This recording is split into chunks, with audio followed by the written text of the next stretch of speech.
Don't buy things you want. Buy assets that will pay for things that you want for the rest of your life.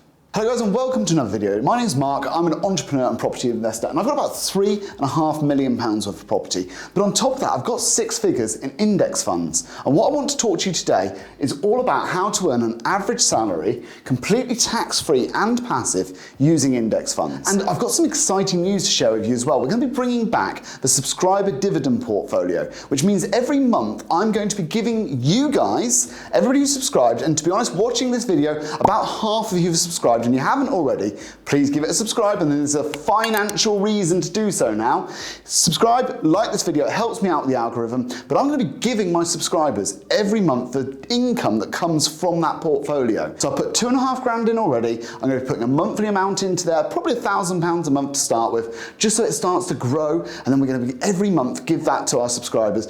And here's a picture of my last month's income that I got from my portfolio, and this is the sort of stuff that I'm going to be giving to you guys every month. So first of all, we need to talk about what the average salary in the UK is. Now in 2021, we've got a picture up here of some research that we found, and it looks like it's about £25,971. And after tax, that's £21,515. Now, why do we want the after tax money? Well, it's because when you earn this money, you're going to pay your tax and your national insurance, and this is what you end up with. So if we're going to compare like for like, when we're looking at our targets in terms of what we need to earn from our passive income, we can take the net figure. This is called gross, and this is called net. So we can take the net figure once everything's come off. So in 2021 it was 21,515, and in 2022 it's actually dropped a little bit. It's £20,602 as the take-home pay.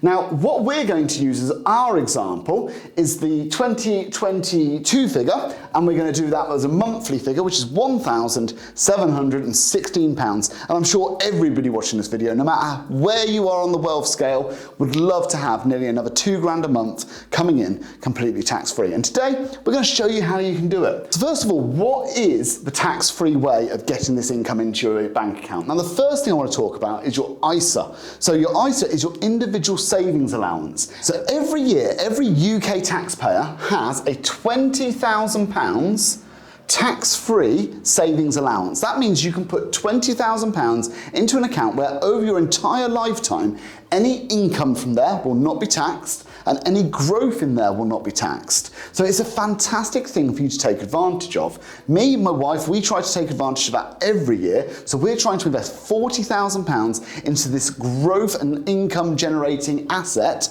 that's going to pay us completely tax-free, no matter where we are on the wealth scale. So if you don't already have one, there's many platforms you can use. We use Hargreaves Lansdown because when it comes to the fees, they're fairly reasonable. We use ETFs, and when I drop the fees together, we're talking £45 a year in terms of having the platform fee, and that's for unlimited ETFs. So I could have 100 million in there, the fee would still only be £45 a year, and then we pay the fees that the fund has, and that's a separate set of fees. So we'll talk about that in a minute, but I just wanted to give you an overview of the platform I use. Other platforms are out there, so this isn't a recommendation. I'm not paid by Hargreaves Lansdown. You can go direct to Vanguard. We just tend to use Hargreaves Lansdown because it's the one we started with, and it's got a really good user-friendly app, and it's the largest in the UK. It's a big platform, FTSE 100 company, and that gives us the sort of security that we like. Now, what are dividends, and how are you going to get dividends from your investment? So let's say, for example, you're putting £1,000 a month in to your Hargreaves Lansdown, into your ISA. Well, you're going to buy some funds with that, and what I'm going to do is give you a few ideas. The first one is the Vanguard High Yielding Fund, and that's a global looking fund,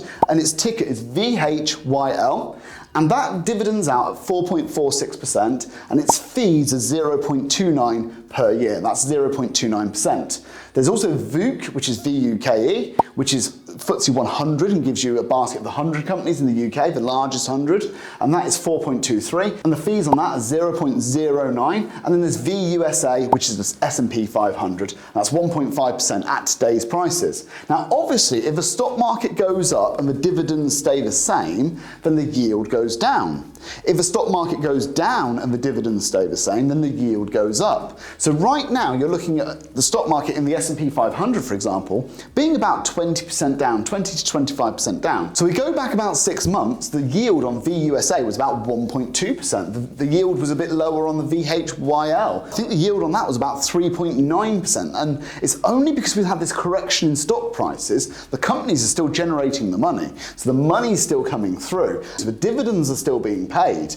And the yield is the bit that's changing in line with the price. Obviously, if the company's earnings go down, that will also affect the yield. So there's lots of things to bear in mind, but these are about the average today. And when I've been looking at this over the long term, VUSA is averaging between 1 and 2%, VUK between 4 and 6%, VHYL somewhere between 3.5% and 5%. So we're in the right ballpark every time. And these top two would definitely be classed as income generating funds, and the bottom one would be classed more as a balanced or a growth fund, because there's a lot of tech companies in there that are geared up for growth. So these are some fund ideas that I've got for you. Obviously, not a recommendation again, but these are ones that I invest in personally. And then what we need to do from that is work out how much we need in order to be able to create the income we've been talking about. So if you wanted £100 a month passive income, and this is just using VHYL, although I will put up a table over there in a minute with all the different ones on there. So for £100 a month, you would need to invest £26,906, which is not a small amount of money, let's be clear. But when it comes to these big goals, when it comes to creating passive income that's going to last a lifetime, and bear in mind that income is only one side of this, there's also the growth. If we look at the S&P 500 or VUKE or VHYL, there's also the growth element, which tends to look something like this. So over a period of time, you can expect the value of your investments to go up as well, but we're just talking about the income. So £100, you need 26,000, well, let's call it £27,000 invested. 200, 53,000, and for us to hit our entire target of 1,716 today, we need to invest £461,704. Now, I appreciate that is a huge amount of money, and most people watching this are going to feel intimidated by that sort of size of pot. But ultimately, we're talking about a big prize. We're talking about earning an average salary tax-free without having to do anything at all. Every month, the money just rolls in. And I'm going to use this example. I'm going to talk about cars because I think that's quite an interesting balancer. Now, I know the average car at the moment, car payment, is between £300 and £400 a month, which means you'd need to invest, I think, about £75,000 to £100,000 in order to generate that sort of monthly income to cover your car payment. Now, once you get that money invested, that is a new car every year for the rest of your life in perpetuity without you ever having to go out and earn any extra money. And I think this is the key sentence when it comes to any of this. Instead of buying things you want, you need to buy things that pay for what you want. So I've said this a lot on this channel. Instead of buying things you want, buy something that pays for things that you want. And we do that by investing in cash flow based assets, or certainly I do. I buy cash flow based assets, and then the money that comes in from that I can spend as frivolously as I want. So we go back to the example that I used earlier where I made that money. I know we're going to put up a picture. I think it's about £500 last month, and that was from my account. My wife would have made a similar amount. We can go and spend that money on whatever we want. And interestingly, the things we spend it on are the things I quite often talk about you shouldn't spend money on. Nights out, weekends away, you know, the things that are consumables, clothes. We can spend completely frivolously out of that money on whatever we choose to do because we bought assets that pay for things that we want to do.